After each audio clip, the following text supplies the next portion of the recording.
Depuis de nombreuses semaines, Florent Pagny, la star de la chanson, lutte contre un cancer inopérable et le magazine People affirme haut et fort qu'il ne peut pas bouger de l'intox.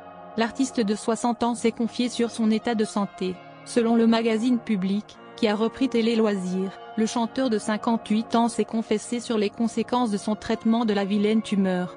En fait, il s'en sort absolument bien. Le seul effet secondaire dont il se plaignait était la perte de cheveux.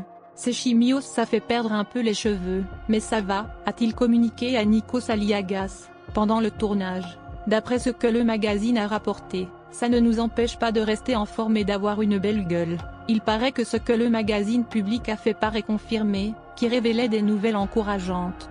La tumeur de 5 cm dans le poumon a diminué de moitié, car il n'était vraiment pas certain que l'artiste, si courageux et combatif soit-il, réagisse si bien au traitement.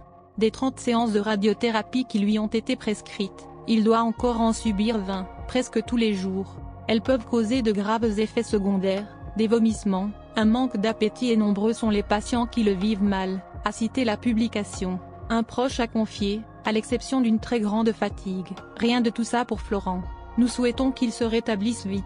Les fans de Florent Pagny avaient pu le voir une première fois le crâne rasé dans une émission spéciale Ukraine sur France 2, en mars dernier. À leur tour, les téléspectateurs de The Voice vont découvrir Florent Pagny sans cheveux samedi soir. TF1 avait diffusé une première bande-annonce la semaine dernière. Florent Pagny avait enregistré les auditions à l'aveugle en fin d'année 2021 avant la découverte de son cancer du poumon, qu'il avait rendu public le 10 février dernier. TF1 a annoncé que le juré de son télécrochet serait bien présent jusqu'à la fin de la saison pour les Super Cross Battles, la demi-finale et la finale. Pascal Obispo, ami de longue date de Florent Pagny, a donné de ses nouvelles dans le magazine belge Ciné Télé Revue, quelques jours avoir vu l'interprète de Ma liberté de penser.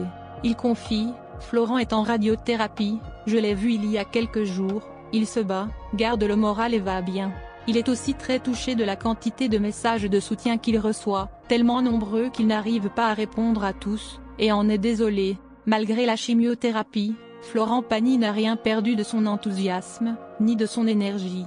2 de ses talents ont été sauvés par le public au cours des Cross Battles samedi dernier, l'Audacie et Sonia. Une fois son cancer guéri, Florent Pagny espère bien terminer sa tournée des 60 ans qu'il avait dû interrompre brusquement pour prendre le temps de se soigner.